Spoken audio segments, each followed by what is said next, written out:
Lapangan terbang termoden China, lapangan terbang antarabangsa Dazing di Beijing yang bernilai bilion ringgit berbentuk tapak Sulaiman telah dibuka sempena ulang tahun ke-70 Kerajaan China. Lapangan terbang antarabangsa itu juga turut mengalu-alukan penerbangan ujian pesawat dari 4 syarikat penerbangan China. Selain itu, lapangan terbang Dazing yang terletak di kawasan strategik menjadikan lapangan terbang itu dijangka menjadi hub perjalanan udara utara China. Hal ini kerana ianya terletak 46 km di selatan dataran Tiananmen, 55 km dari kawasan baru Zhonggan dan 67 km dari lapangan terbang antarabangsa Beijing Capital. Lapangan terbang antarabangsa Dazing dengan 4 landasan utama itu akan mencapai operasi penuh pada tahun 2025 dan ianya mampu mengendalikan 72 juta penumpang sepanjang setahun. Oleh itu, dalam episod kali ini, kita akan menceritakan fakta menarik lapangan terbang antarabangsa Dazing di Beijing. Lapangan terbang antarabangsa Dazing dikatakan berukuran 700,000 km persegi atau boleh dikatakan seluas 98 padang bola sepak. Rekaan yang diketengahkan pada lapangan terbang ini adalah dalam bentuk tapak Sulaiman dan merupakan hasil rekaan arkitek Zaha Hadid. Zaha Hadid, seorang pereka arkitek, juga merupakan pereka terkenal yang menghasilkan bangunan ikonik seperti Stadium Bola Sepak Al-Warqah di Qatar, London Aquatic Centre dan Haidar Aliyev Cultural Centre di Baku, Azerbaijan. Rekaan bahagian dalam lapangan terbang antarabangsa Dazing ini menonjol dengan garis aliran melengkung dan penggunaan cahaya yang menembusi ke tingkat paling bawah menerusi bukaan bumbung bangunan.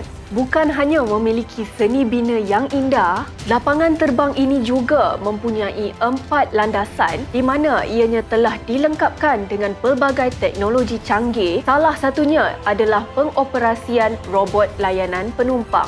Robot-robot tersebut akan memberikan informasi kepada penumpang berkaitan jadual penerbangan dan informasi cuaca ketika itu. Lapangan terbang antarabangsa Dazing ini juga mempunyai stesen kereta api dan kereta api bawah tanah tersendiri yang membolehkan penumpang tiba di pusat bandar dalam tempoh kira-kira 20 minit. Hal ini kerana Zaha Hadid berusaha untuk meminimumkan waktu yang diperlukan oleh penumpang untuk bergerak dari satu titik ke titik yang lainnya. Menurut CNN Travel, Zaha Hadid merancang laluan keluar masuk yang ringkas sehingga penumpang hanya perlu menghabiskan waktu maksimum 8 minit dari gerbang pemeriksaan hingga ke menunggu pesawat yang paling jauh. Lapangan terbang Dazing dibina bagi tujuan mengurangkan kesesakan di lapangan terbang Beijing Capital (PEK) yang terletak di utara Beijing.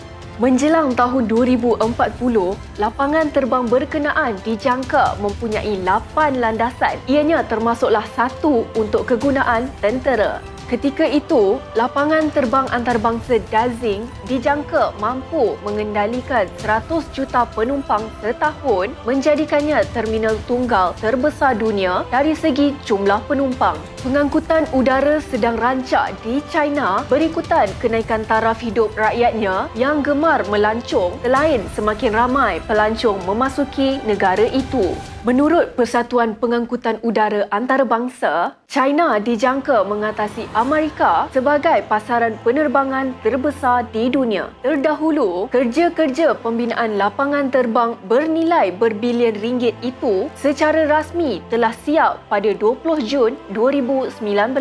Tarikh perasmiannya juga diambil sempena Hari Ulang Tahun Penubuhan Republik Rakyat China oleh Mao Zedong pada 1 Oktober 1949. Pengangkutan udara di China semakin pesat berkembang di mana bakal menyaksikan 1.6 bilion penerbangan setahun bermula tahun 2037 iaitu pertambahan 1 bilion berbanding tahun 2017. Beijing yang berpopulasi 21 juta orang menjangkakan kedatangan 170 juta penumpang pesawat pada tahun 2025. China, inspirasi dunia.